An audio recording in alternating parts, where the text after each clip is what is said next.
like dropping rose petals on them. It's the most amazing picture. It's so good. Welcome to the NEPA Scene Podcast, the only live streaming face-to-face arts and entertainment podcast covering northeastern Pennsylvania, offering a true alternative voice in local media. We're coming to you from the NEPA Scene studio underneath Center City Print in downtown Scranton. I'm Rich Howells, the founder and editor of NEPA Scene. My wife Tanya is behind the scenes in the producer's chair, filling in tonight. Thank you for that. And tonight we're here with local comedians John Bubul, Trisha Marie, and Elliott Elliott. Mr. Bubul is recording his first special at the Little Theatre of Wilkes-Barre on Friday, August 29th, with Elliott hosting and Trisha opening alongside Danny J. Oravec. So we're going to talk about how they got into comedy and met other comics, writing jokes and creating a comedy special. John hosting comedy open mics at 279 Bar and Grill in Plains and Flaherty's in Kingston. Trisha's acting and writing work in local theater.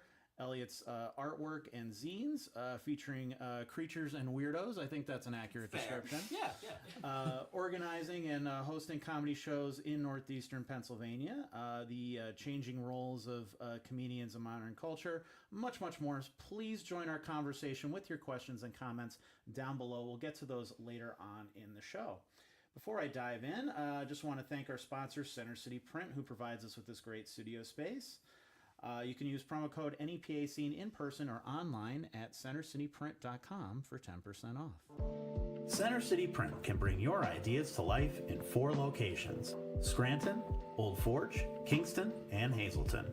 These one-stop shops are locally owned and operated, offering high-quality printed products, copy and print services, and design solutions to help you, your small business, your nonprofit organization, your band, your art project, your event, or any venture thrive. Use promo code NEPA Scene in person or online at centercityprint.com for 10% off.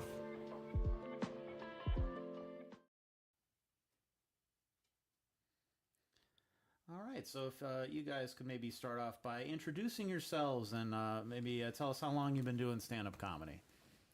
Yeah. So I'm John Bubul. I've been doing stand-up. That's a long question. Because there have been breaks in between, naturally, but the short answer is 8 years. I have a lot of breaks. Yeah. But, geez, I don't know. Probably. I know there's video of me going back to like 2008, I believe. Oh my god. But there, like I said, lots of breaks, long breaks. Yeah. Okay. I'm Trisha Marie. I've been doing this for about 10 months, but I like to round it up to a year. At this point, we're already there. It's fine. After COVID, time is nebulous now. Exactly. It doesn't really mean anything anymore. So when do you think your sense of humor began developing? What or who maybe influenced your humor early on? Oh, Lord. I am the youngest of 3 sons, and I grew up in like a fairly funny household. I would say that we're all very like fairly intelligent, like well-read people who like appreciate humor, appreciate satire. We like I grew up like watching Saturday Night Live. My brothers would always like turn me on to Monty Python and like the Will Ferrell movies, Anchorman, and all that, and comedy was always like just a very, very central part of my life growing up, I would say. Yeah. I would say for me, I think it's always been there. I just didn't realize it. Like when I was in high school, they used to, this is going like back 2009, 2010.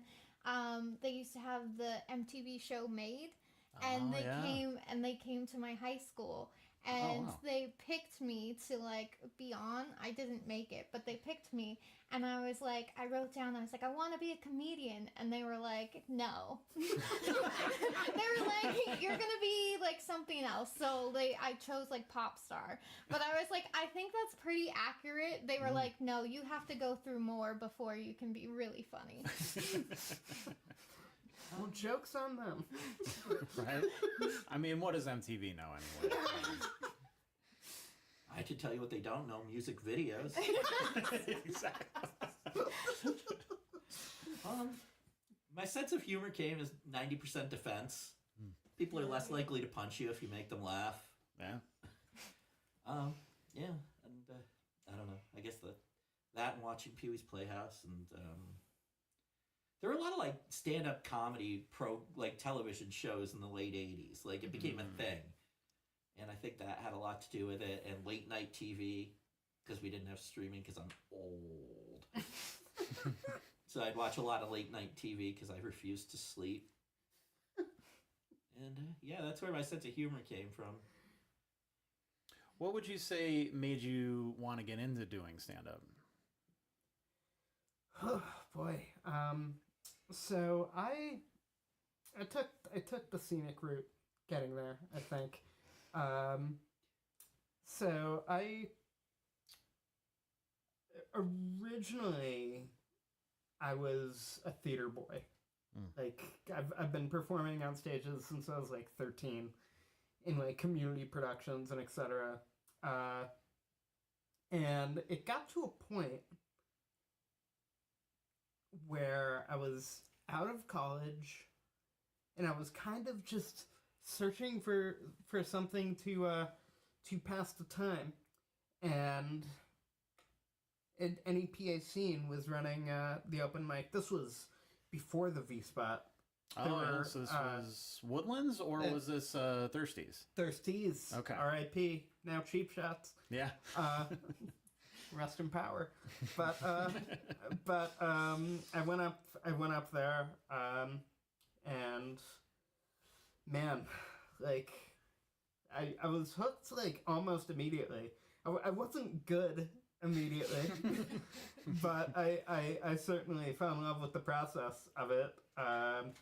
Just like the exhilaration of like just being up there and doing it, you know. Because as a theater person, I feel like I kind of used the cheat codes a little bit, because so much of it is just like getting comfortable with a microphone in your hands. Right. And the first time I had one in my hands as a stand-up comic, I'm like, this feels like home. This is great. But yeah, you know, I enjoyed the process of it, where it was everything I loved about like performing, but without the safety net. You know, I just really like that a lot, and I started writing, and I started coming back, and it was one of the best decisions I've ever made in my life. Here we are, 8 years later.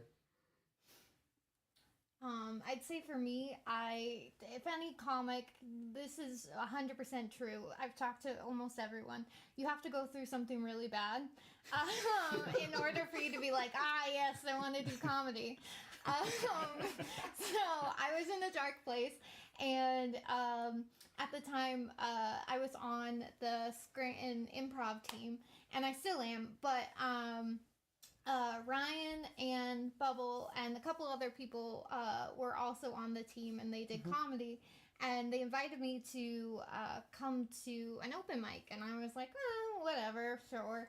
And it wasn't even like I didn't perform. I just like watched them, and I was like standing outside talking to a couple of them after, and I was like, oh, like my dark humor, like I'd be like, oh, that's what she said, and then I would kind of wait for someone to be like, what are you doing? And I was like, oh no, you think I'm funny. I was like, oh, okay. I was like, these are my people. So then I was like, okay, I'll go back, and I was like, if I suck, I suck. And there was like 4 people there, and I was like, we're gonna be fine.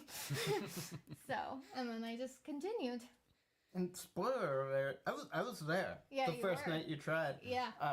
Spoiler alert, you didn't suck. No, I didn't. You were very good, Yeah. actually. And and the first time I saw you perform, I was like, okay, let's see if she comes back, you know. And when you brought the heat the second time Yeah. with like no repeats, joke wise, like entirely new set, I was like, all right, there's something here. So kudos to you. I too was in a dark place, literally, because for some reason the power had gone out in my house. And I went, there's like one bar in Wilkes-Barre I like to hang out at, Donahue's. Yes, Because I don't know if anybody had ever been to Donahue's. Oh, yes. The bartender was legitimately one of the greatest people in Wilkes-Barre history. Great dude. So I would go there and hang out, and I went there, and my friend Greg Gover, who I can't remember what his current band is called, and I feel awful, but he was hosting the mic at the time. He's like, Elliott, we only have like 3 performers. You got to do something. So I did. I went up there and I told this story about finding pornography in the woods. And I did well, and then I kept going back, and you know, eventually here we are. It's all And there's thanks less to, porn in the woods now. I was going to say, it's all thanks to pornography. I mean, most of my life is thanks to pornography. Well, I mean, that easily leads into my next question. What subjects do you guys like to write jokes about? Oh Lord, there are a few subjects I don't like to latch on to. You know, I found that my writing style recently has evolved into more like kind of absurdist. Kind of like you're just shaking your head like, yeah, it's absurd. Yep. Kind of long form. But mostly I think what I latch on to is just like real life experiences. Like they say, write about what you know. I think that's important. I think authenticity is important. And if you don't honestly believe what you're saying, the audience will check out. And yeah, I mean, I think I try to latch on to whatever feels real to me at the time, you know? I'd say for me, I think a lot of the times I'll write about personal stuff, things that happen, because things just happen to me. And so I have a therapist, but I need other people to process it with me. That's fair. But I think also religion. I tend to write a lot of jokes about religion. I grew up in a very religious household. So I'm just like, no one else experienced this? I don't understand. So it's usually where my humor goes. I wish I had a better answer than whatever I think about in the shower, but that's 90% of it. Yeah, just random thoughts I get during the day. I write everything down. So, you know, I don't know. I never really thought about it.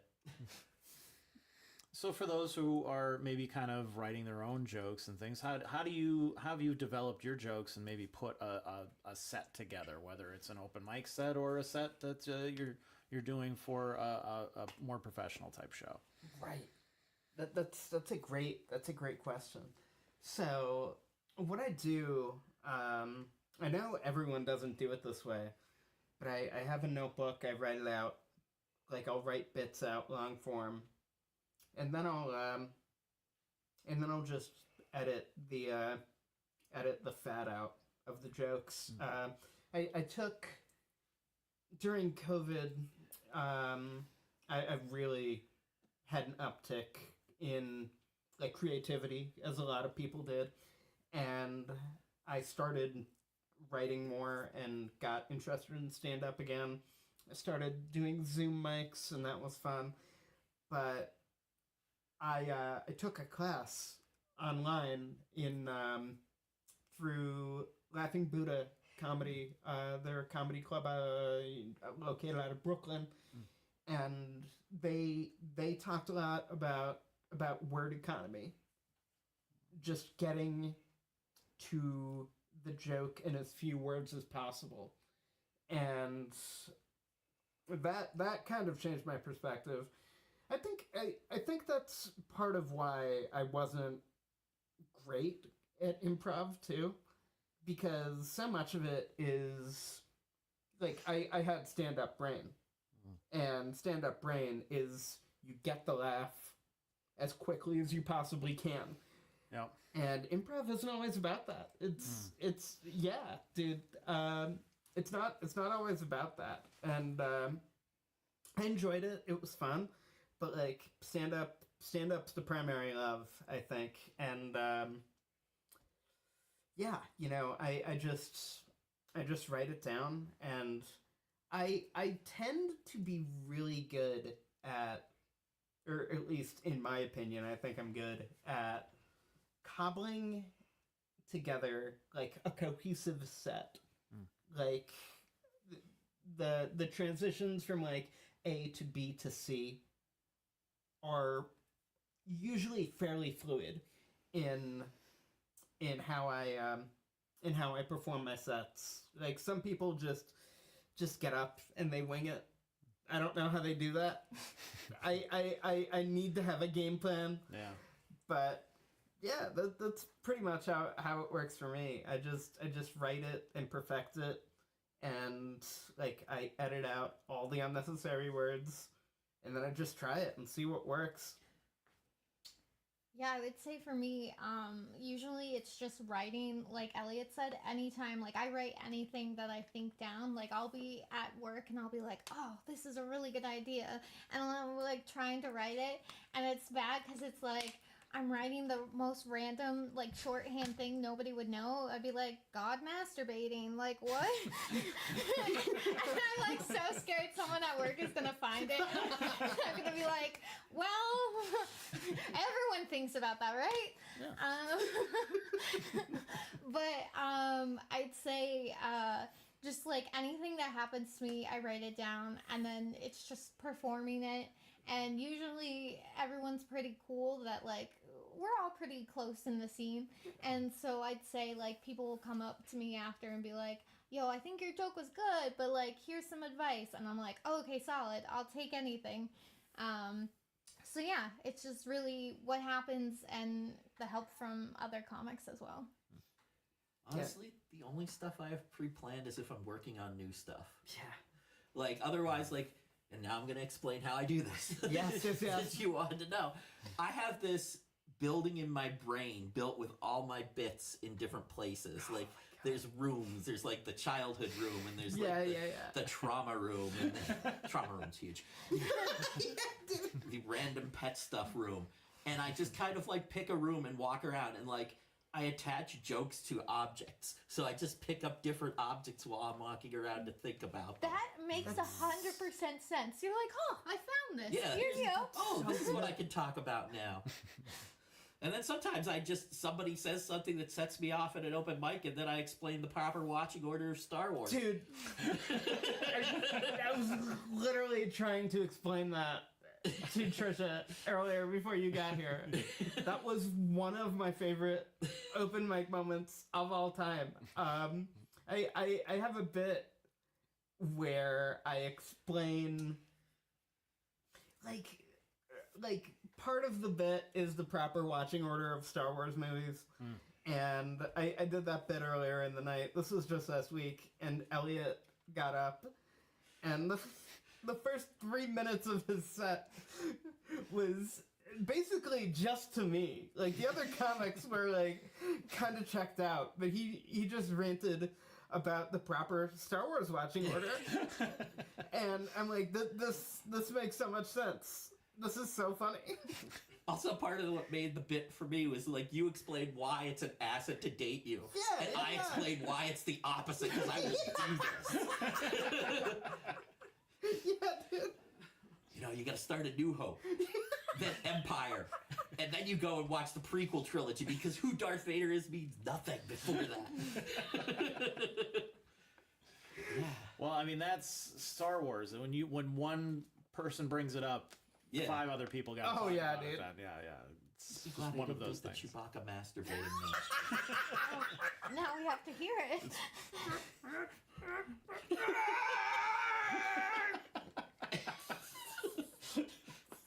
You gotta have a little build up there. He's getting It into was it. the eye contact. You laughed.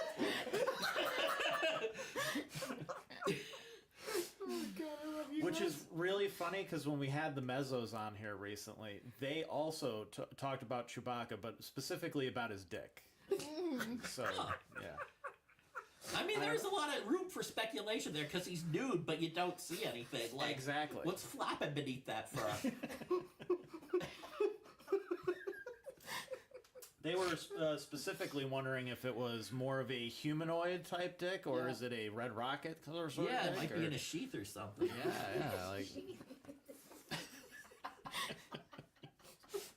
So I mean, that's for you people in the comments to decide. You guys squabble about that, figure it out, and we'll get back to you later on that. Hashtag Chewbacca rocket. That was my guess too. Wow. So with your taping coming up, Yes. is this a half an hour, an hour? So, I plan on doing 45 minutes. Okay. And Elliott and Danny will be doing 10. Trisha has 15, and I'm doing 45. So it's gonna be like fairly straightforward, like fairly streamlined. It'll be in and out at a decent time, which is important to me. Like the earlier I get, the older I get, the earlier I want to be home. You know, so Even from your own special. yeah, dude. Yeah. Like people are gonna be like, oh, great job, thank you. Let me go home. Let me go to sleep. This has literally been all I've been thinking about for the past month and a half. Let me rest. But yeah, I'm gonna be doing 45, which is it's cool. Like I'm in a good place with it. I think it gives me room to play around with some of the longer form bits that I don't really pull out at open mics that often, because like I can't really do my full Billy Joel parody at an open mic because that's 5 minutes long. That's like my entire set, and people will just be like, what just happened? So, you know, I'm doing 45. You got 45 minutes of this, ladies and gentlemen. So is this like a collection of your kind of best of sort of jokes that you've put together Yes. over the years? Yes. You know, I think it's cool that some of I think some of the strongest material, in my opinion, in the set, I've written in the past 6 months. I think that's really cool. That like some of my newer stuff is my best stuff, but there are definitely there are jokes in that set that like I've been doing ever since Thirsties. Oh wow. And there are jokes that are recent. There are jokes I've only done one time in front of an audience before. Like, it's all over the place. Was this kind of a bucket list thing for you of like, Oh, if I'm gonna do stand up at some point, I want to do a special or Oh, you know, yeah. put together some kind of Yeah. Yeah. You know, I think what's funny is how organically this whole thing came to be. As I said, I'm primarily a theater boy, and I've been doing stuff on and off with the Little Theater since 2015, and God, it's my first time saying it out loud. I can't believe I've been working with them for 10 years, but they did a production of Jesus Christ Superstar, which has always been one of my favorites, And I was like, all right, I don't want to be a stranger to them when this show comes around, so I'll audition for Catch Me If You Can. And I did that, and I've been with them on and off ever since. But I got a phone call from their general manager, David, and he knew I do stand-up, and he said, you know, stand-up comedy has always been something that I've been passionate about, and it's always been something I've wanted to do, but I'm afraid of. Can you, like, lead me in the direction of somewhere where I can, like, safely do 5 minutes in front of a supportive audience? And I said, David, you're talking to the right person. I run 2 open mics. They're fairly supportive. Yeah. And, yeah, come on out. And he did. He was very good. He's going to be coming back. It's great. But through that 1 hour phone call, the side project of doing a special that's like been on the back burner in the back of my brain forever, I was just kind of like, you know, let's roll the dice on this. let's see if they'll go for it. And spoiler alert, they did. They thought it was a great idea, and it's so cool to be doing it in that venue. Like, it's one of the oldest community theaters in the country. It's over 100 years old. Like, it's wild. But it's a building that has so much personal history for me. Like so many firsts, and it just feels right to be filming my my first special. So when this special is done, how will people be able to see it after? Are you releasing it on YouTube, or you have some other ideas? I'm thinking about it. Right now, I think YouTube is the clear winner. But I'm just gonna get the raw footage and edit it together myself and take it from there. Nice. But yeah, you know, I honestly think it's eventually gonna land on YouTube. But like I'm just so laser focused on getting the thing itself done right now. Yeah. That like I haven't even fully thought that through yet. But YouTube will probably be where it lands. I'm sure you could get on Tubi. It can't be hard to get something on Tubi. Literally everyone goes on Tubi. Yeah, there's some crazy shit on Tubi. Yeah, there's Tubi rules. But yeah. It is pretty awesome. Elliott, how long has it been since you've hosted a comedy show? A while. I took a break because I hosted everything for so long. And don't get me wrong, I love hosting. Like, it's a lot of fun. Like, not to sound awful, but the audience control is amazing. Yeah. When you know you can control this audience, it's like, yes, you are mine, you will listen to me. But, I don't know, I don't think I would ever be good as a headliner. I'm not a headliner. I'm a good opener, and I'm a good host. I'm a really good host. I say so myself. One of the best. Like, I'm good at that, and I know my lane. So I'm excited to host again. I haven't hosted, I've done a few open mics for people, but I haven't hosted a show in a while, and that's a whole different ballgame. Well, for those who maybe aren't familiar with the format of how the comedy thing works, what is the job of the host, and what do you think you personally bring to that? Well, first, like, you do have to be funny, but you also have to be kind of likable. Like, you have to get the audience on your side, like, so they want to pay attention to the show. Then there's like a whole bunch of little things, like matching energies and, like, you know, if you have a low energy comic and you know you have a high energy comic next, like, between them you've got to, like, up that energy a little bit. And then there's little things like remembering to adjust the mic stand height and setting things up so, like, the next person can just come on stage and go. And it's a fun job. It's hard, but it's fun. I like it. I don't know. It's weird explaining how to do it. Yeah. You just do it. Yeah. Like, you know, you have to remember to, like, read the audience the riot act up front so they don't have ringing cell phones or are yelling things at people. But you have to do it in a friendly enough way that they feel like you're not attacking them instantly.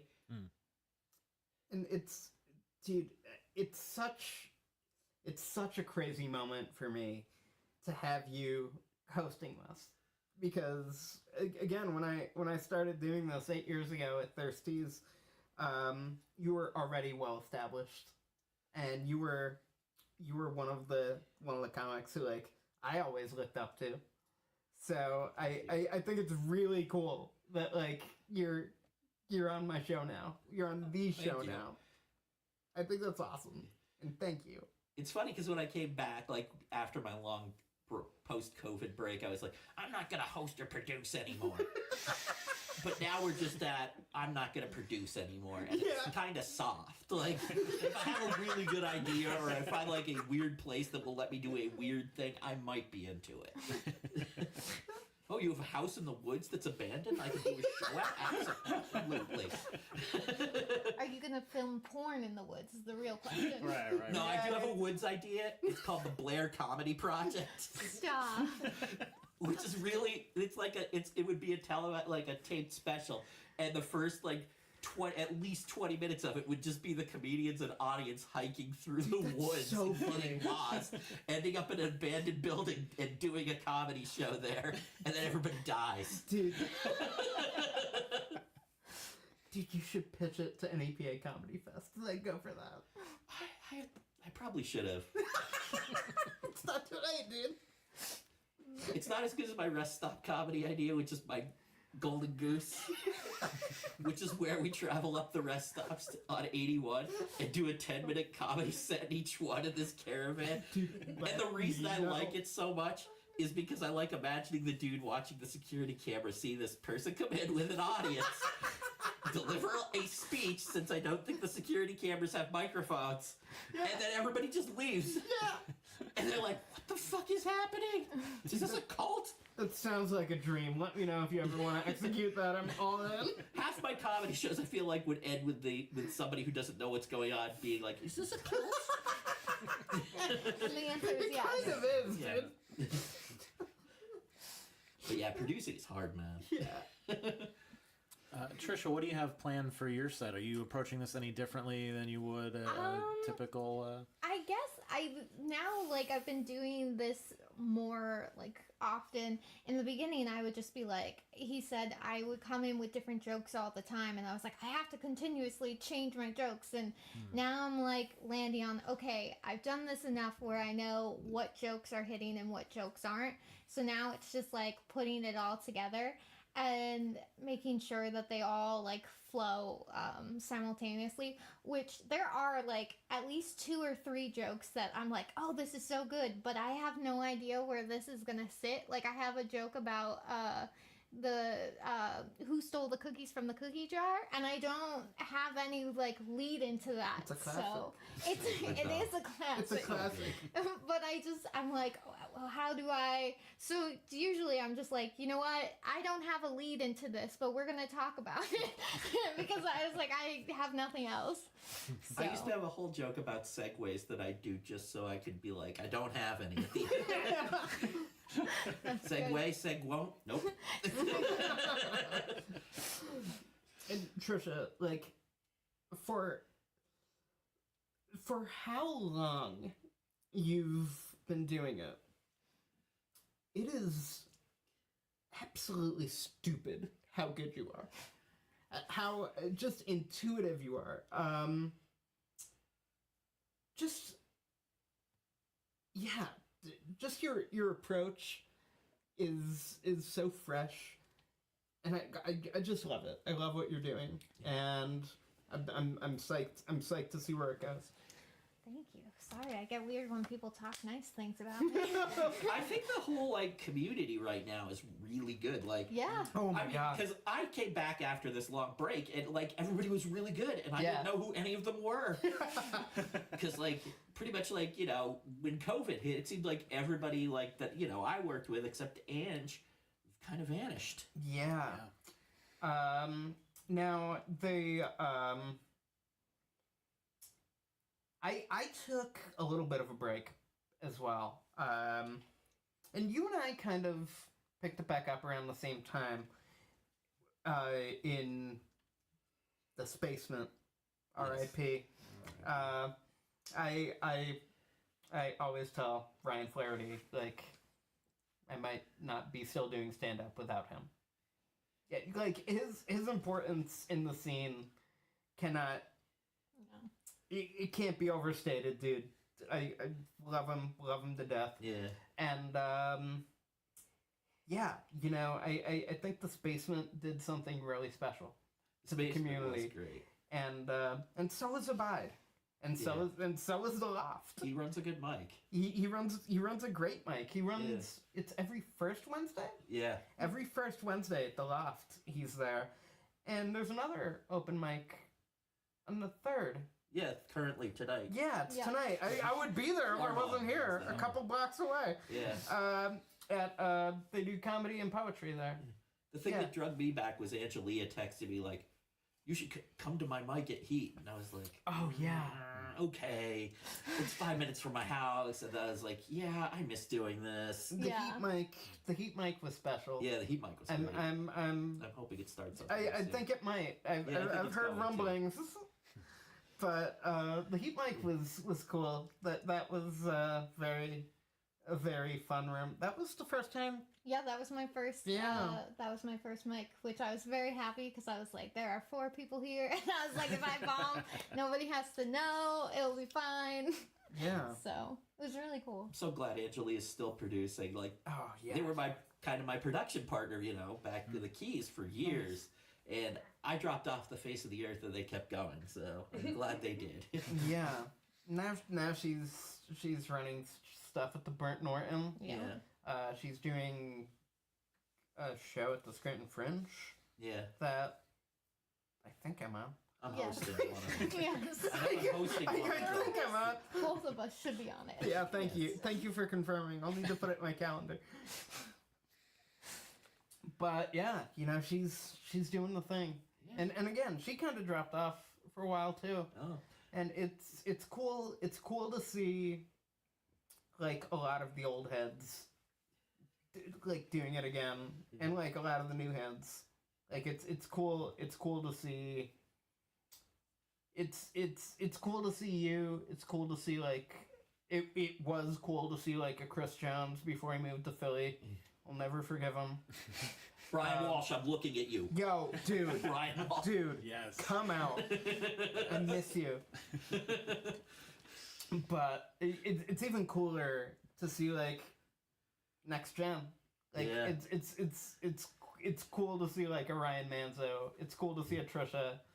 It's cool. Like it gives me hope for the future if I ever wanted to take a little break again.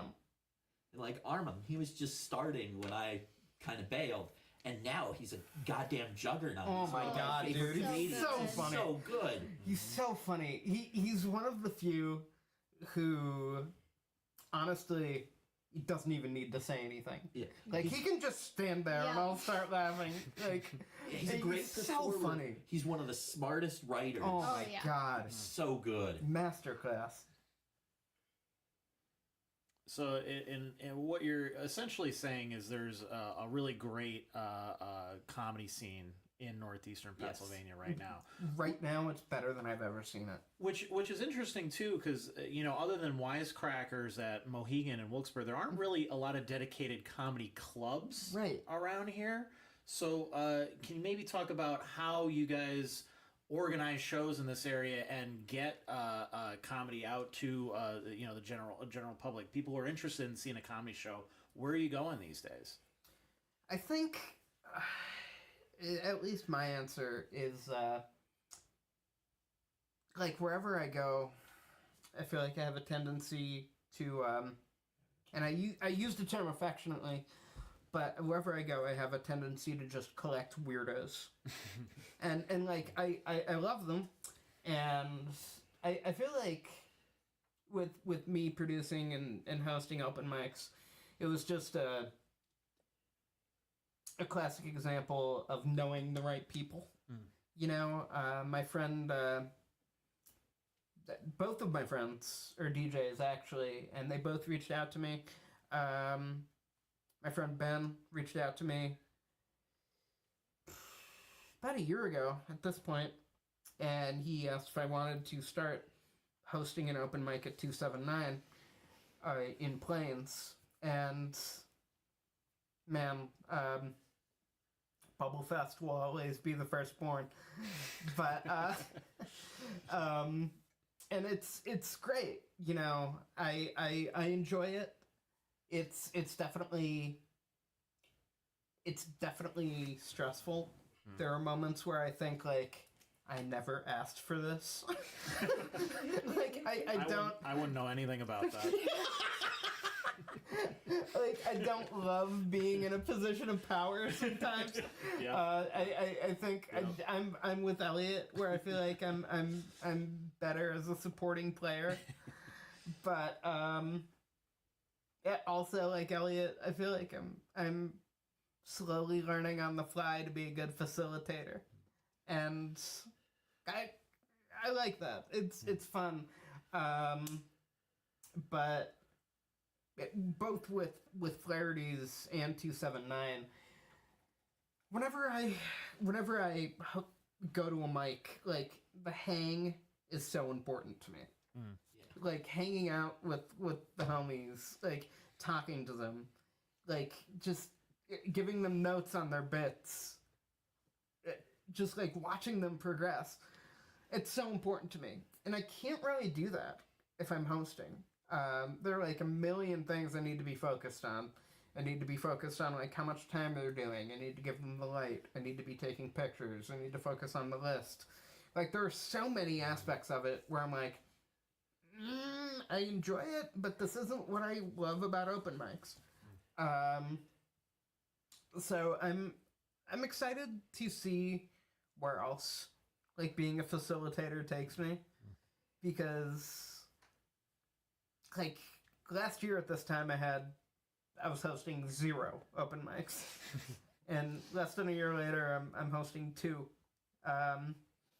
Second Sunday of every month at 279 in Plains, and I'm the second and fourth Wednesday of every month at Flaherty's in Kingston. I love 279, but Flaherty's is very special.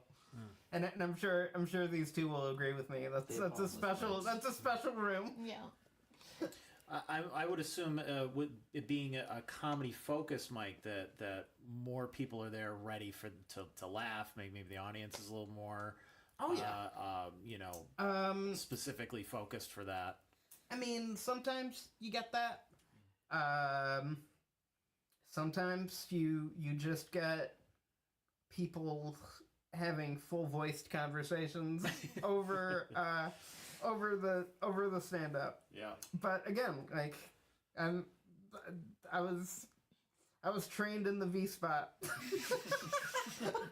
I can handle anything. 100%. Yep.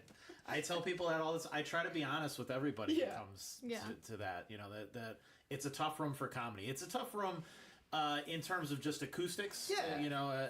And Vinny would freely admit that as well. Yeah. You know, like they have an amazing sound system, but if you are anywhere in the back of the area, you're just not hearing anything at all. It's just, and there's so many people there to socialize and stuff too. So it's tough. You have to kind of fight that room a little sometimes. Yeah. Which is why we started, one of the reasons we started doing the Monday nights too at Union Vapor. So it's more of a focus sort of thing where it's quiet and it's focused on the artists and they can just kind of. That's do such a what they good do. mic. I love that mic. Thank you. I love the Vapors good, mic. Good.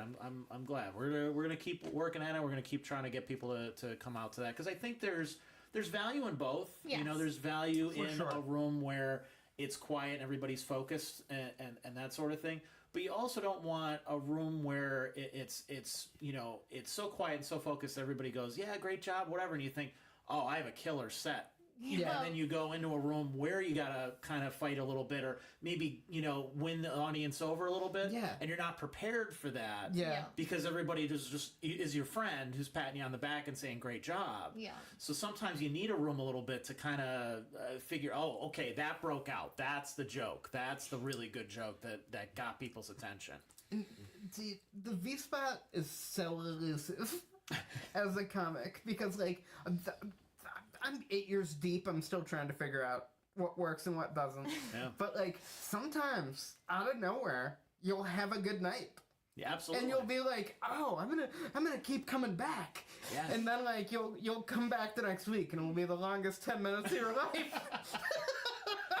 A lot of it is too so dependent on just who shows up. Right. Yeah. Like this week, just yesterday in particular, all the comics did really well at the beginning because there was a lot of people in the seats right in front of the stage. Awesome. And all of them were really there to hear anything. Like they were really interested. Yeah. So all the comics really killed, especially Nice. Billy, I think did really Oh well. my God, I love And then him. there's other nights where Billy goes maybe just a few minutes later and it's like, nope, everybody's already focused on something else. Yeah. now. Or those people, they ate dinner and then they left and they got replaced by other people who are just there to drink and they don't really care what's going on the stage. I mean, in general, as a comedian, you want to go before music. You never want to go after Yeah, dude. music.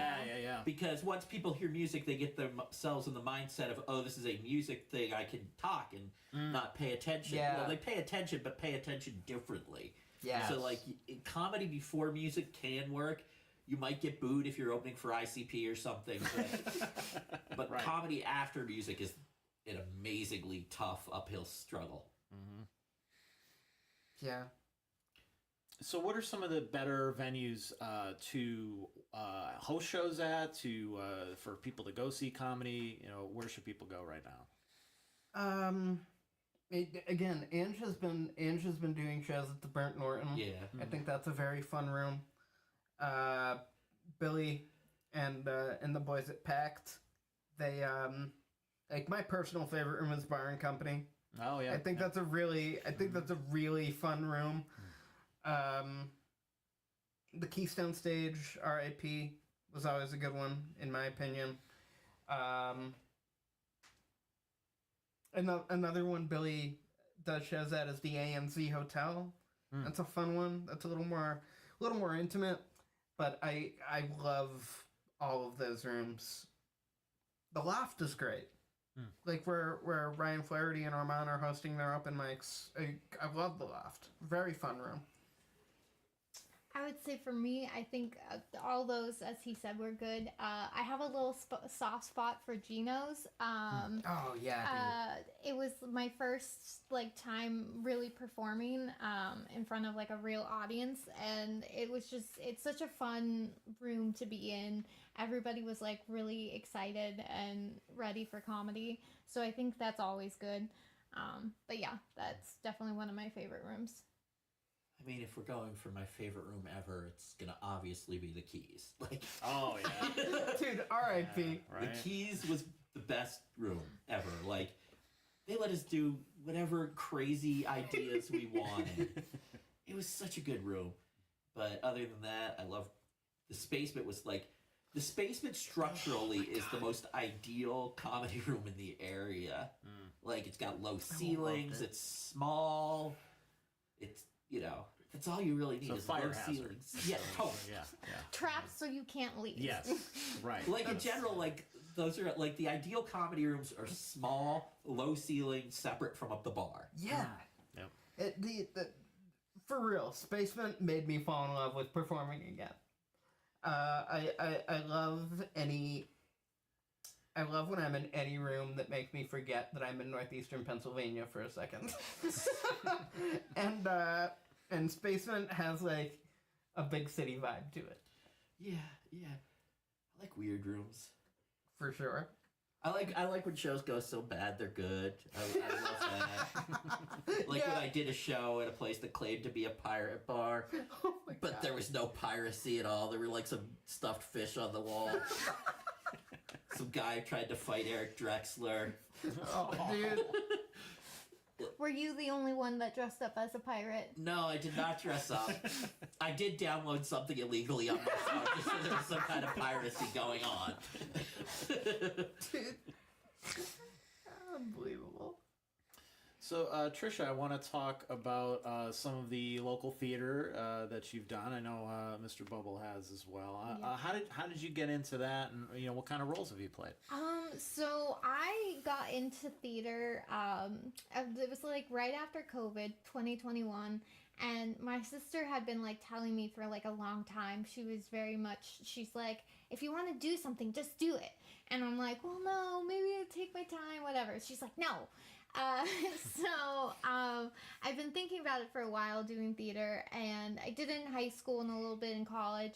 And then just one day I was like, you know what, I'm gonna go for an audition. And it was so funny because the place that the audition was, it was in State College, and I didn't realize that that's 2 hours away. I thought it was only one, and I was like, well, I already made the audition, like I already signed up, so I was like, I guess I'll just go.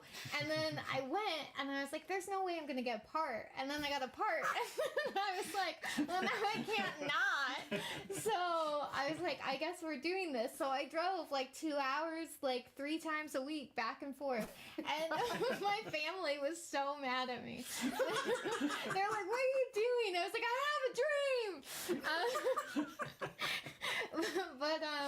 But yeah, so that was first play was in State College. It was a murder mystery, so that was really fun. And then after that, I started getting like little parts here and there. Primarily, I've done more shows at Diva Theater and Actor Circle. Thank you. You're welcome. So the 2 theaters in Scranton, I've done different plays there. Last year I did a bunch. They had the 1 acts this year. I did them last year and the year before. So definitely just a bunch of different plays. Now, in terms of being a creative person, does that kind of scratch a different creative itch than stand-up does? Are they kind of 2 different things in your mind? Yes, I think so, because one is like performing, and it's performing in a way, theater is performing in a way where I'm telling somebody else's story. So like, even if like I get nervous or whatever, like it's not technically me, so I'm not as like over analyzing it. But yeah, comedy is basically me just getting up there and like telling my stories. And sometimes, obviously, to make things funnier, you lie about certain things, and then that's how you end up getting like something associated with you. Like Ryan, he always says he has a thing for feet, and so now every time I just like, Well, that's canon now. it's 100%. Anytime I wear my heels, I'm like covering my feet. I'm like, Ryan, please don't look at them. But it's just funny how like things grow from that. It's like, it's true. Like there's certain aspects of it that are true. It's absolutely true that he has a foot thing. I'm like, I can't say. I'm not on here to be like, Ryan P. Flaherty really likes feet. But also. But listen, we gotta put him down a peg. He got Kill Tony. Come on. Dude. He has to be one with the people. Yeah. It's just a different experience where you're playing someone rather than like being yourself, and then like that following you, because then I'm like, oh god, I have a thing where I've joked about like wanting a sugar daddy, and so now like anytime, even coworkers now will just be like, oh, there's an old guy over there, I bet he's got some money, and I'm like, no. Dude, every time at an open mic, I'm like, that guy was interested in you. That was a missed opportunity. Right now, an old man is searching through tags of all these posts about this podcast. Yeah, dude. He's like, yes, sugar baby, got it. I say old man, he's probably my age. Give your Venmo. Put yourself out there, dude. Oh my god. I am open to sugar daddies. Absolutely. I've got a family of cats to care for. I don't. I just have a very expensive concert habit. You really do. That's become my thing, by the way, at Flaherty's, is telling everybody how the saga of the cat that moved into my house is going. God, I love dude. it. I was so excited when you posted in the group chat that the cat was born. I was like, oh my, yes. This cat moved into my house, like literally walked into my house, and it's been there ever since. But then it turned out that the cat didn't move in without baggage because the cat was pregnant. So I was operating a home for unwed cat mothers, and I still am, because she had her kittens. She had 5. Wow. 4 boys, 1 girl. Oh, God. We don't have names for them yet because they all kind of look the same. So her name is Booger, so it's Booger and the Boogerettes for now. Oh, don't give them names. Don't give them an identity. No, you Eventually I'm going don't. You need to. You Yeah, can't be like Steve and not name your animal. I mean, we're gonna be rehoming the kittens Good. when they get older. I am not my responsibility level is barely at cat. Like, it's not at cats. Like, it's a cat and rabbit. That's where it's at. I can't imagine it going higher. No kids. 1 cat. And a Period. rabbit. But yeah. So yeah. But every week at Flaherty's, I give the cat updates. Oh, dude, we live for it. Because first it was just getting used to the cat in my house, and then it was like, and now the cat's pregnant, God. and now the cat What a had bombshell. kittens. Saga. What a Terrifying. cliffhanger. If you don't write a book about this, I will. I might. It might be happening. Include the porn in the woods. Yeah, that's an important prologue. Oh, I did a CD once where I talked about Boy Scouts, and I think I told the porn in the woods story because I taped it at a storytelling show. That's so I funny. taped it at one of they used to do the storytelling show, the Awkward Years in Hazelton. Yeah. Yes. And I explained why I was the shittiest Boy Scout, and I believe I mentioned Porn in the Woods during that. So I know you certainly did in your feature set at Spaceman. yeah, And that was the first time I'd seen you in a long time. Spaceman brought so many people back into my life, and I'm so grateful for it. Primarily, I think, like, when I stopped doing it on, like, the local level for a couple years, like, I always missed Chris Jones. yeah. Like, regularly I was like, what is he up to? You know, I miss him, but I don't want to, like, slide into his DMs and be weird about it. But there was one night, and he has such an iconic laugh. Like, such an iconic laugh. There's one night, it was packed, like, to the gills at the Spaceman. It might have been your feature night, actually. And, like, it was my first time seeing him in, like, 5 years. But I heard his laugh. And I'm like, oh, no way. Like, he's here. He's super here. identifiable. There are some laughs you could just identify. Yeah, That's what- I'm one of them. I was Yeah. gonna say you, Chris Jones, and Ange. all- I'd throw Russell Austin. Yeah, I was gonna say Oh, Russell yeah. Austin, the champion. You can't. For me, it was Literally. always kind of a goal to make Russell have to use his inhaler during my set. Because, like, that's how you knew you were doing really Yeah, good. dude. You'd break out that inhaler and use it. You would be like, yes, I did it. I love Russell so much. Dude, he's. Oh my god. He gave me my first spot, my first show. It was in like some like dive bar near Jim Thorpe, but it was me, it was Ryan Flaherty, and it was Sarah Cartwright. Oh, okay. And cool. like what a great lineup that was. And while Sarah is mentioned, dude, Peps is a great room. Oh, Yeah. yeah. R.I.P. I've maybe. never been there. Oh, well, Dude. you have 2 more weeks. 2 more. Oh. Dude, I'm upset that I won't be able to make the last one because that's the night of my special. But dude, the first comedy only open mic I ever did was at Peps. That's a very iconic room. It's a hall. It's a drive. I thought But- you meant it was literally a hall, like it was. No, shitty dude, room. it's Okay, I'm putting this in my list of places to do shows. The Dude. back of a U-Haul. I'll do it. I'll do Just it. no, you start moving somebody and then like Yeah. after you break Oh, I up, got it. like- I got it. I Okay. got it. A tour Yeah. in the back of a U-Haul. Ah, there you go. Economical too. Yeah. Elliott, you have some really awesome artwork. How long have you been doing that? I want to talk about that a little bit. I've been drawing stuff since I was a little kid. Yeah. Then it was one of my 3 majors at a 2-year school that I didn't get any degrees at. was visual art. I went to LCC for 3 years. One was for print communications, one was for photography, and the other was for digital art. So basically, I like dead media. Because who's using film now? Yeah, dude. And digital art, I was learning, I think it was Photoshop 3.1. So now it's everything I learned in college, I could have learned on YouTube. But I'm kind of glad I went, because, I got to use film, which was cool. But, yeah, just, I've been drawing since I was a little kid, reading comics since I was a little kid. Has that been more of your focus lately? It seems to be at least what I see a lot of social media. Yeah, anyway. on social media it probably is, just because, it's a thing I can do every day. Every day I wake up and I draw something and get in the shower and come up with ideas. And I love that that's your thinking spot. it is. The shower's great. You have nice background noise, the water. Yeah.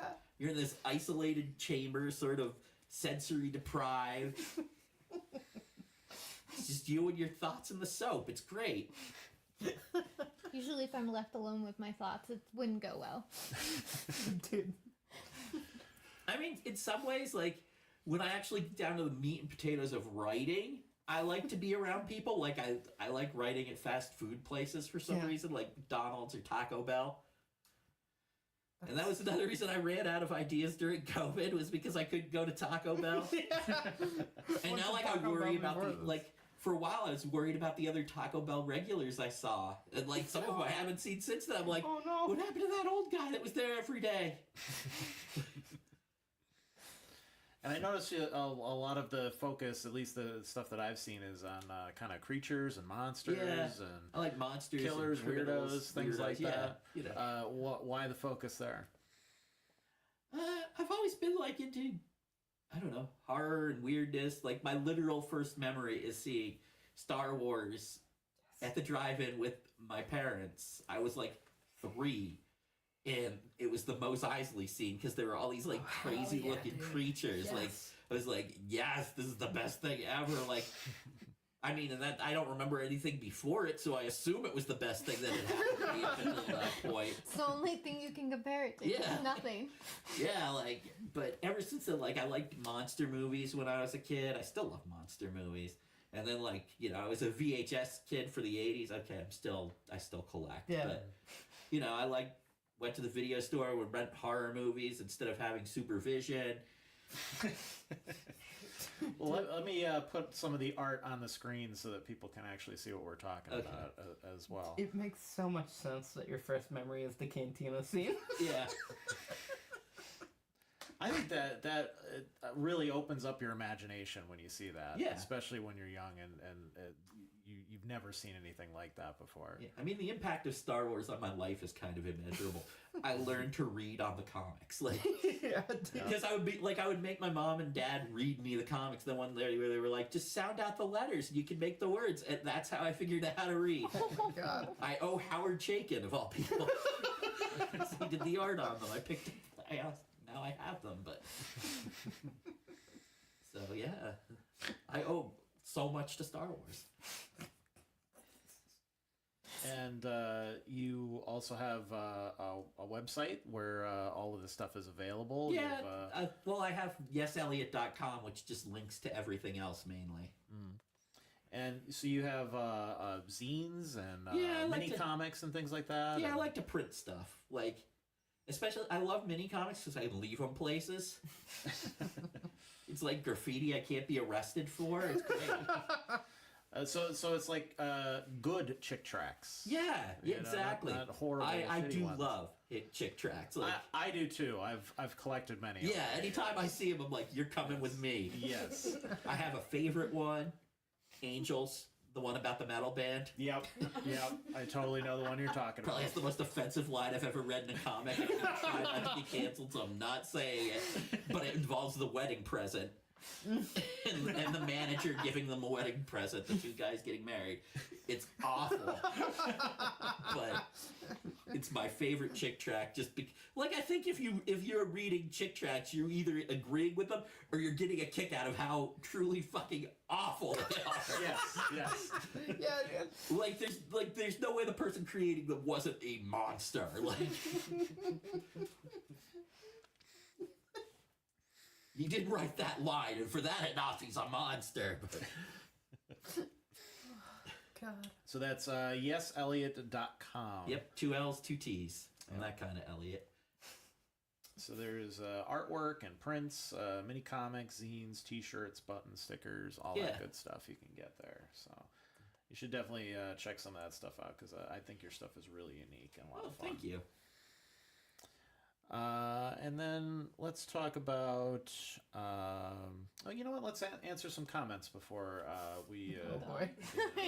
stuff, because we have quite a few, which is really cool. And thank you guys for participating. I appreciate it. Let's see.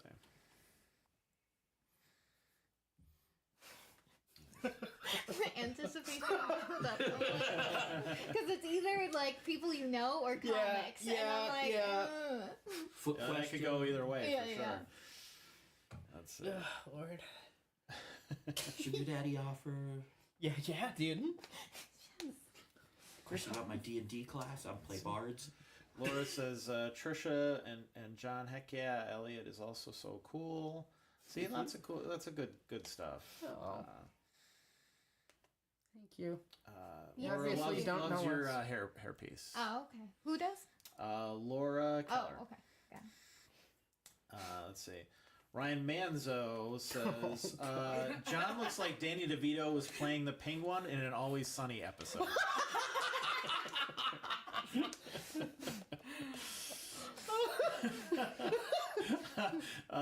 Billy Frazier says this looks like John's Make-A-Wish. Am I the John Cena? Kind of is, dude. I know. If not this, but like if me and you are his Make-A-Wish, that's pretty sad. Dream bigger. I am very easy to meet. Literally. Even easier to greet. Find me a Taco Bell, I'll sign things. Ryan Flattery says, Rich, make sure you spray down the couch when they're done. I have a bug bomb if you need one. That's fair. Then he said, just kidding. I'm so proud of everyone on that couch. Make sure you go out on the 29th. See, that's such a Ryan Flattery thing Yes. to do. Joey Rubel says, John is dressed like an English teacher. Yeah. Okay. Let's see. George Palamides says, devil in a red dress. Okay. Let's see. Heart and Harmony, because some of them are from YouTube, some of them are from Facebook. She says Trish. Let's see. Yeah, Joey says go out on the 29th for real. Also say no to drugs. Will there be drugs available? Is that Nah, dude. No. Not officially. I mean, I'm not trying to clamp down on comics anyone's will be business, there, right, so right. like probably, but like we can't really put that on the flyer.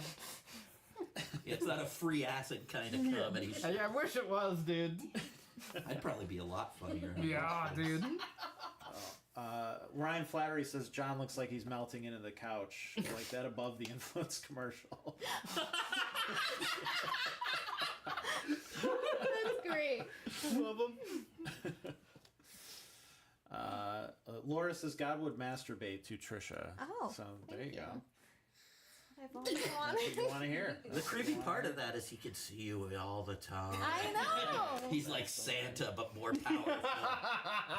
His cum is probably more powerful too. I mean, Santa doesn't have any children, and we're all supposed to be God's children, so I guess so. Oh my god, dude. I don't know how we got here. Bobby Keller says Elliott, sit up already.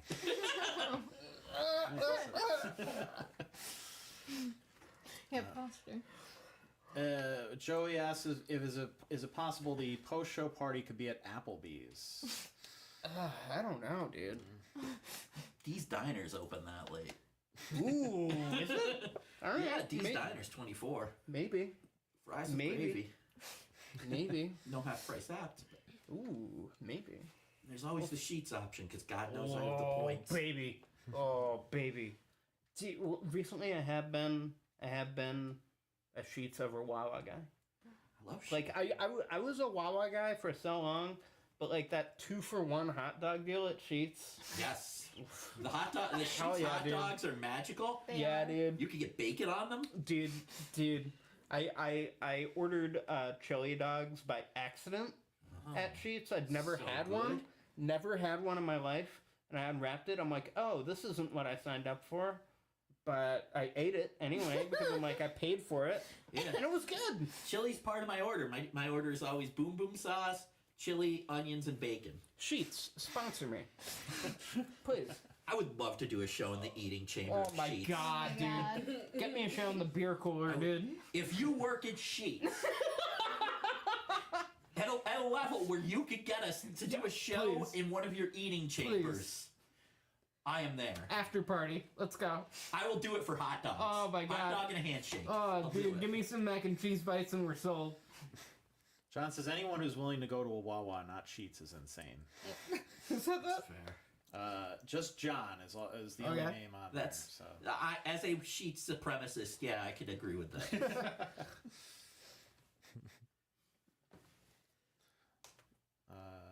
Ray Too Funny is the new Blue Men and Women and a Woman group. Yes. Yeah. Ray too funny. You have a show with Ray coming up, Tom? I do, yes. I actually have a show with him on August 30th.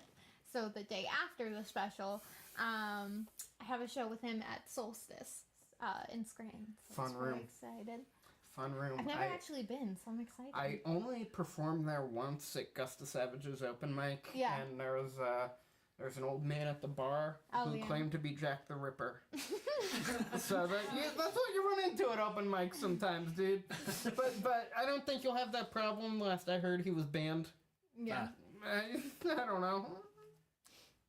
Yeah, how do you ban Jack the Ripper? Dude, I hope he got the help he needs. Like, Yeah.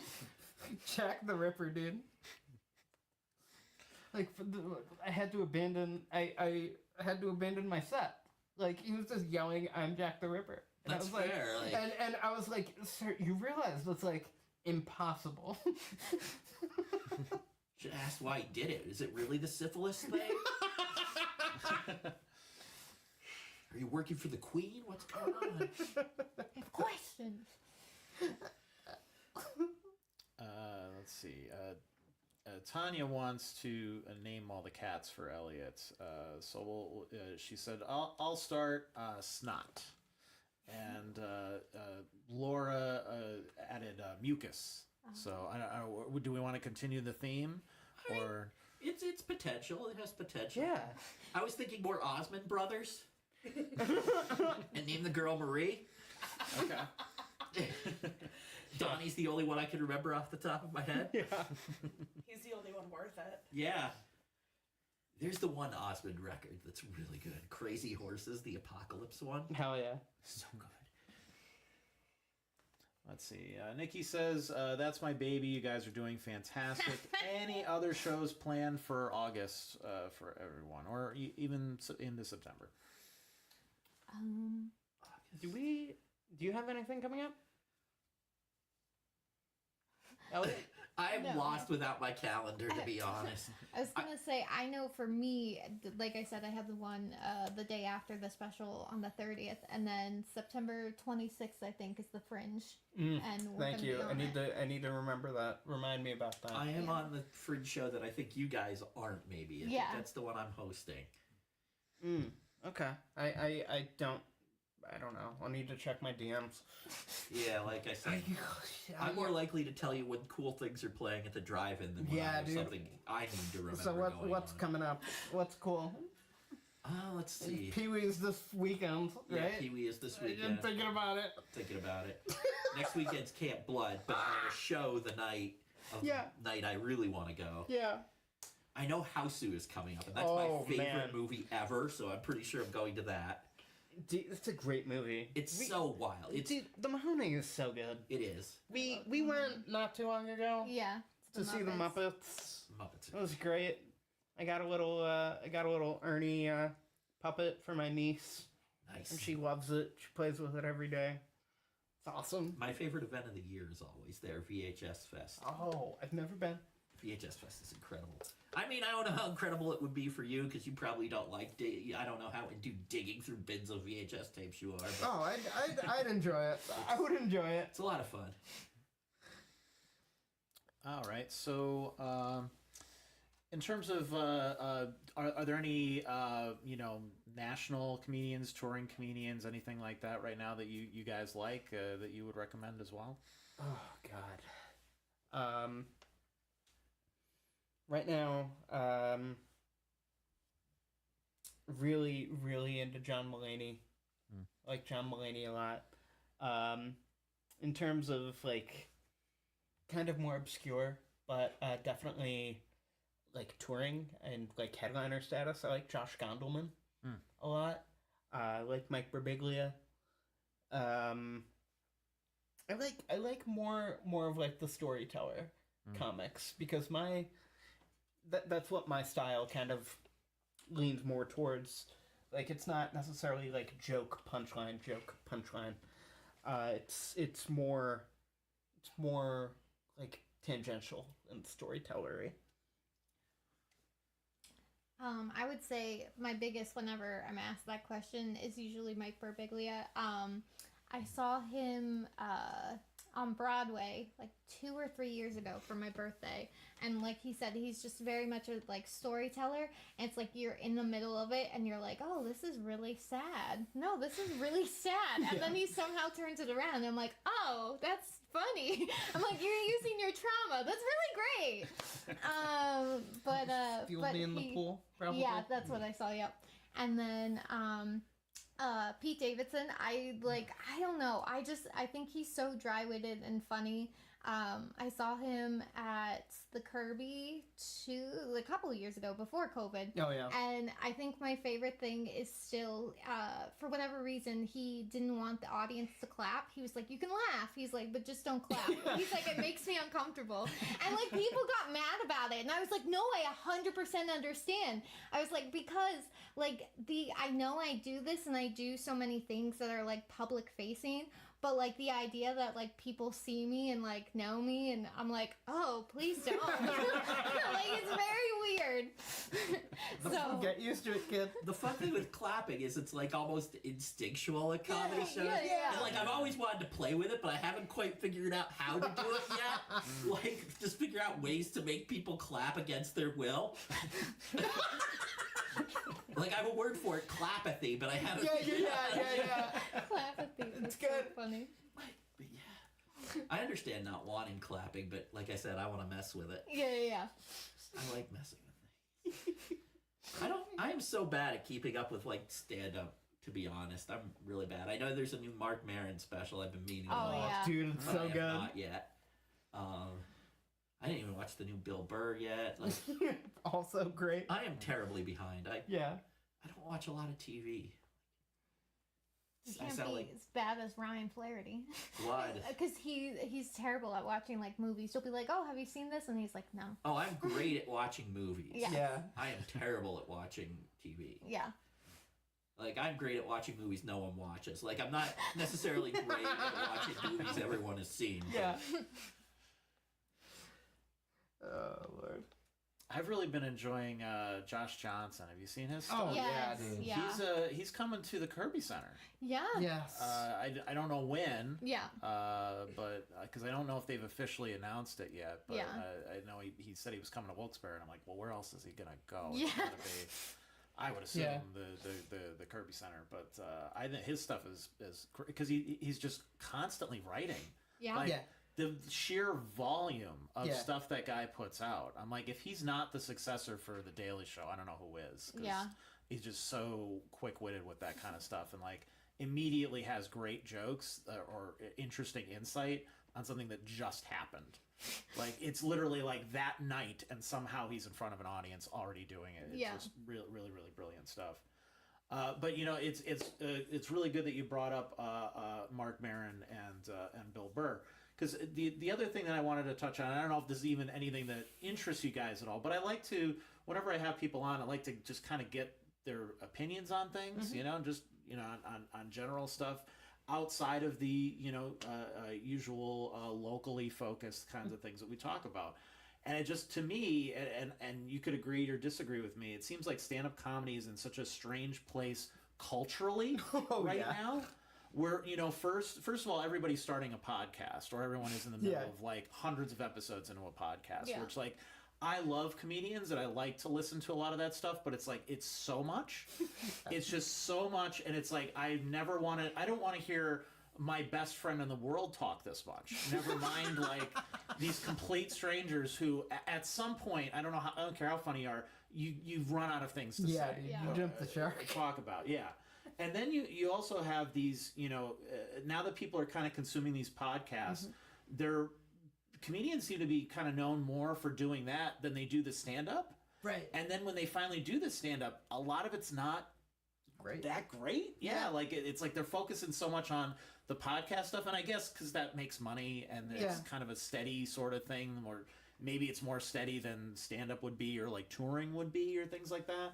But I guess what I'm really getting at too is that it's also kind of turning into a thing where they're also becoming more influencers than they are like comedians, where like they're having politicians on their podcasts and they're endorsing people, which is just bizarre to me. Like I mean, I guess growing up in an era of like George Carlin and Richard Pryor and like like good classic comedians that were against the grain. To me, it's like so strange to see these guys not only so mainstream, but like pushing these bizarre political agendas and stuff like that. I just feel like comedy in general, like in a national sense, is really kind of in a strange place. I guess, what is your take on that? Or do you agree, you disagree? Oh, dude, I agree. I agree. I have... Dude, I'm so conflicted when it comes to like the influencer podcaster comedians. Yeah. Like your Joe Rogans, your Theo Vons, your Tony Hinchcliffes, all of them. Yeah. Because I don't necessarily think that what they're doing is particularly good or funny. But at the same time, I can acknowledge the good that they're doing, bringing comedy into like the mainstream, sort of. Yeah. What I don't like about comedy these days is like some of the older comics are like, oh, you can't be funny anymore. You can't say anything anymore. Right, No. which is so stupid. Like, just be fucking funny. Yeah. Like, write jokes. Do better. Yes. Just even Tony Hinchcliffe was in the news with like what he said at the Trump rally or whatever. Right. Again, hurtful, terrible. But my problem is way less that what he said and way more that a roast comic was speaking at a political rally in the first place. Yeah. Yeah. I don't like that. That's where we're at as a country. Right. But yeah, I think that. I think that at least to be a good comic, in my opinion, you have to be, in my opinion, like Carlin, not afraid to speak truth to power. No. And it's hard to do that when you're endorsing people and under people's thumbs. Yeah. And I don't know. Like they at that point they become less like artists and more like marionettes, in my opinion. I would say for me, I think a lot of it, like coming into the scene, and obviously there are other women comics, but I feel like because I'm primarily, when I go to an open mic, the only woman comic, I think it like makes me, it doesn't make me feel weird, but like I definitely know that there are different things that I'll have to experience. And I think the idea that like I'm going through, you know, women are going through stuff, everybody's going through something, but primarily I feel like there are things that like morally that I stand for, and so it's like hard because I don't want to come off like standing on a soapbox telling somebody what to think, or you know, but at the same time I do feel like if I'm given this opportunity and I'm doing well, then I should be able to talk about things that are important to me. And so it's just kind of finding that line where you're able to talk about the stuff that's important, but also like making sure that it's number one funny. That's the whole point. You should be funny. But doing that and still keeping like authenticity, like who you are as a person. So Yeah. I'm gonna say something controversial.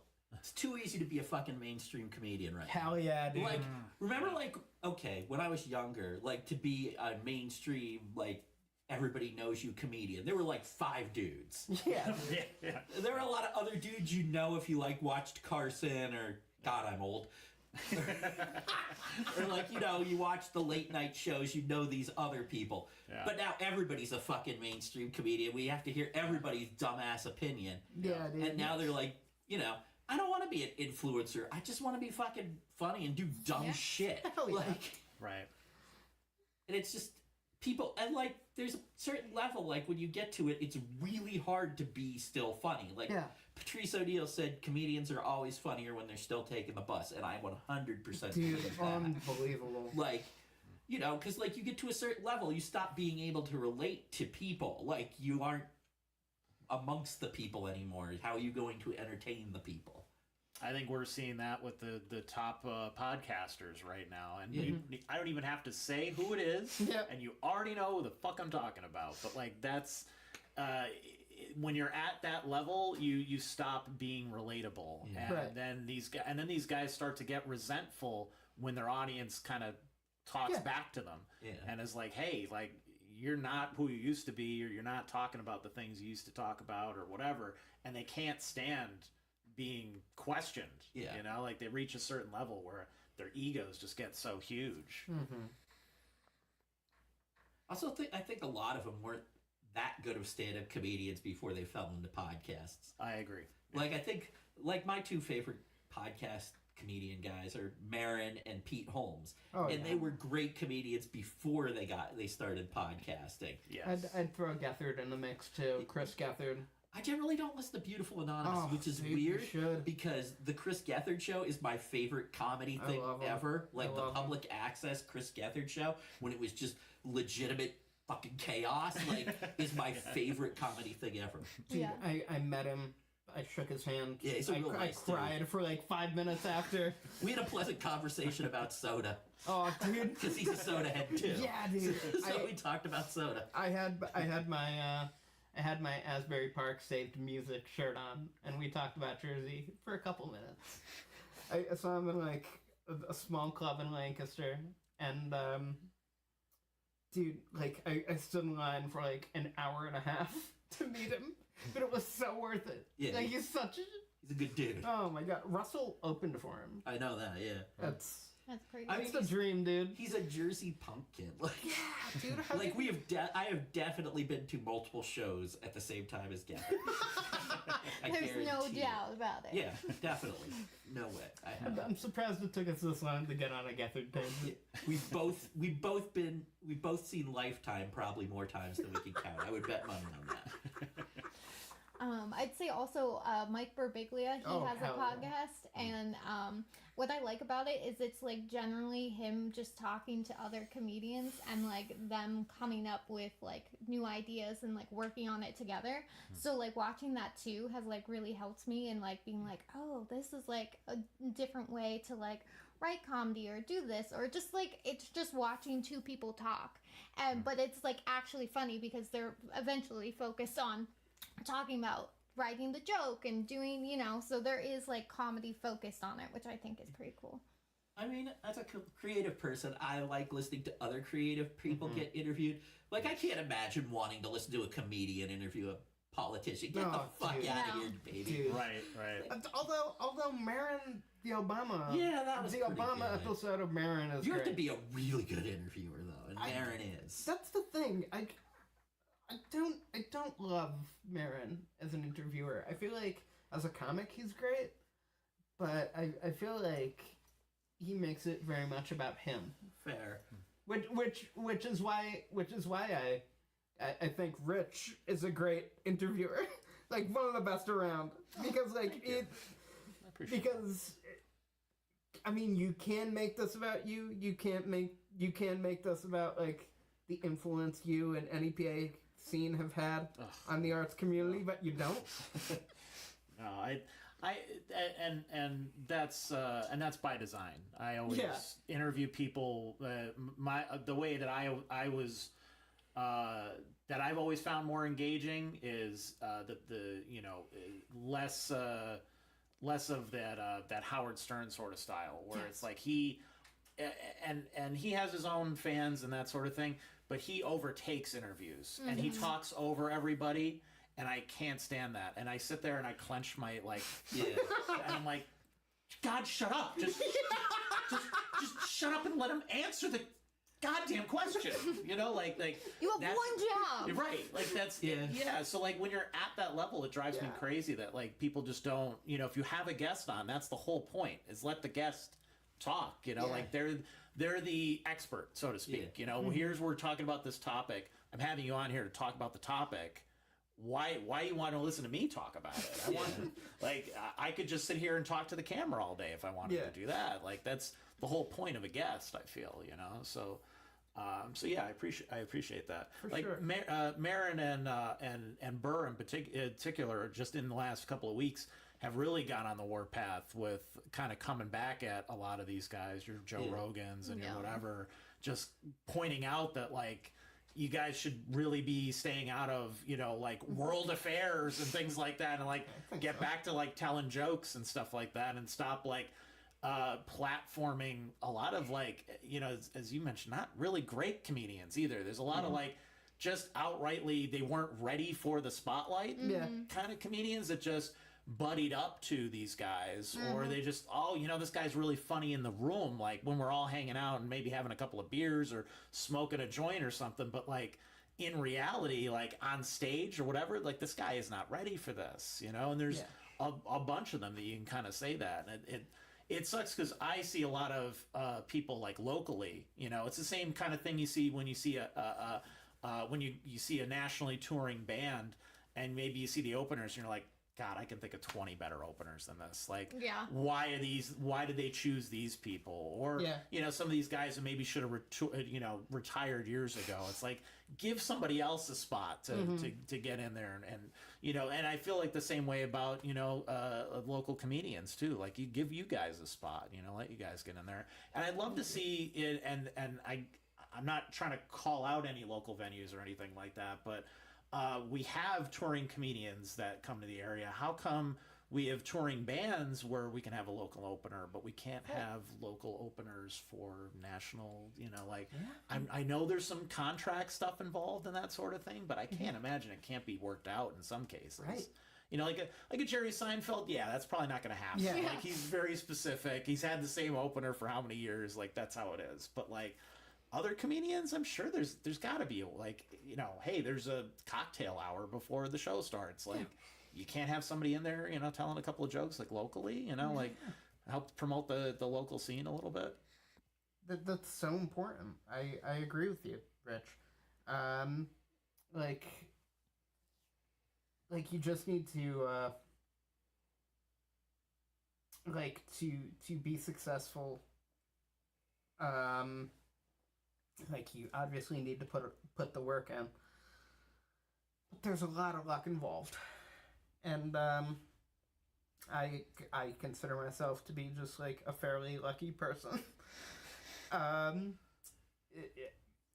been working at it for 8 years, and I've been curating a reputation for myself as being like fairly easy to work with, like a fairly okay dude, who's somewhat likable, and that has given me the opportunity to have like. You're not really selling yourself. To have like powerful people like in my back pocket. Yeah. Who could like hook me up with things. And I think that's really cool. I mean, I'm definitely in like a bit of a privileged position, I think. But I don't know. Like I've worked hard for it, and it's weird. Like, the imposter syndrome, even 8 years deep, is still so real. It never goes away. It never goes away. Never goes away. I mean, it's so real, but, you know, I'm ready to, kind of just show off all the work I've been putting in. I'm excited to see a local comedian like yourself taking on something like that. You know, like that's huge, and hopefully it encourages more people to do that kind of stuff and to take notice of, you know, what you guys are doing. Yeah, I think that this could open the doors at Little Theater, like literally and figuratively, to have like more comedy shows there in the future, maybe, and like if like me opening the door could lift the scene up a little bit, that's great. Like I'm very happy with that. The Brianna mentions that Elliott has a show at the Pocono Cinema on October 13th. So I do indeed. Yes. There you go. So Thank there's another show you can go to. And I have one at the Burt Norton. I can't remember the date. And I think it's announced. this Sunday. This Sunday? No, it's the next one. Oh, okay. Oh, I thought It's it already was this planning one. out the next ones. That's awesome. I don't know if I should. Good for them. Good for them. Ryan's still roasting. Ryan Manzo's still roasting people. Okay. Trisha looks like Shirley Temple if the soda was vodka and the cherry juice was also vodka. And he said, John looks extra condensed tonight. Extra condensed. Where you guys come up with this stuff? I know I'm slouching like I have no bones. Yeah, dude. Well, these couches kind of do that too. Yeah. I just got these in, so you guys They're are great. some of the first Very comfy. to sit on these. But yeah, you end up like Early sinking ass into them break. after a while. Let's see. Alex says, I paused the Eras tour to tune in case anyone was wondering how important this is to me. hell So.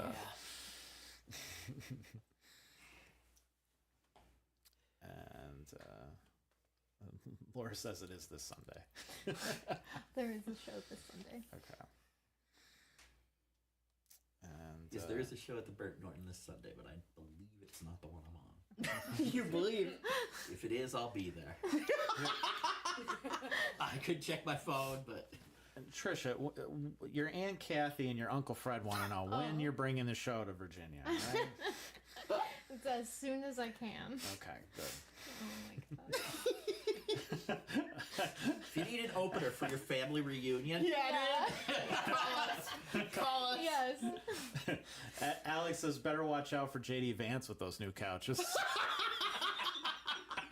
Oh, Yes! Speaking of JD Vance, Oh, God. there was a discarded sofa in my neighborhood on the corner the day before he came to town. And when he left, it was gone. Oh, my God. I think he fell in love in my neighborhood. Oh, my God. I heard some strange noises in the night. Didn't want to look. Yeah, dude. It's better left to the imagination. I'm sure there would have been a Secret Service agent willing to shoot me to keep his secret. That everyone knows.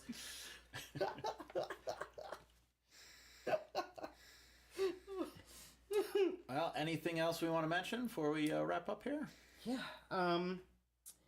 Just promoting the show. It's at the Little Theater. on Friday, August 29th, Little Theatre of Wilkes-Barre. Doors are at 6:30. It's $10 at the door. The bar will be open. It's general admission, so if you want a good seat, get there early.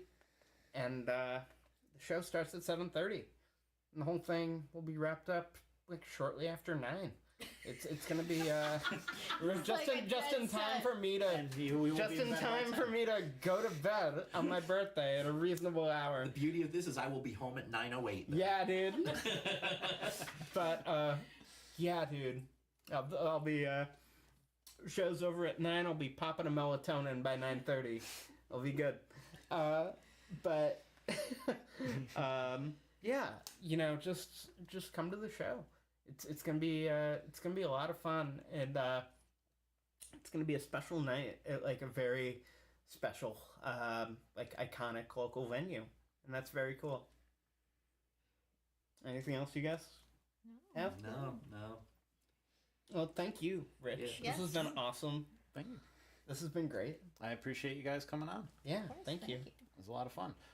So I will do what I usually do and read off all the details. I included your show as well that you have the next day. So we got John Bubul's recording his first stand-up comedy special at the Little Theatre of Wilkes-Barre on Friday, August 29th, with host Elliott Elliott and featured comics Trisha Marie and Danny K. Oravec. Doors and the bar open at 6:30. The show starts at 7:30. Tickets are $10 at the door. Trisha is performing at Comedy Night at Solstice Bar in Scranton on Saturday, August 30th at 8 p.m. with Ray Too Funny, John Greer, Emmett O'Neill, and Mike Parenti.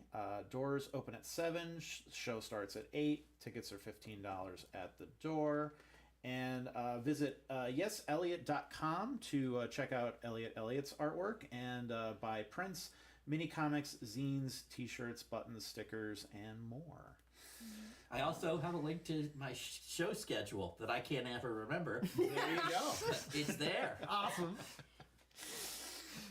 Well, thank you to everybody who tuned in tonight, and we appreciate you making the conversation flow so well with all of your comments and your questions and all your roasts and all that good stuff. We love it, guys. Appreciate that. So if you enjoyed this, make sure that you share this on your social media platforms of choice. Like, comment, share, all that good stuff, so that the algorithm gods will bless us with a solid podcast that gets out to more and more people, so that we can put butts in seats at the Little Theater. Nice. Thanks again for tuning in, and thank you guys. Thank you, Rich. We'll see you here hopefully next Wednesday. I know I say that, and sometimes we don't get to do it, but we've had a lot of stuff behind the scenes lately. Hopefully we'll get back on our regular schedule. Wednesdays from 7 to whenever. Thanks so much, and have a good night, everybody. Thank you. See ya.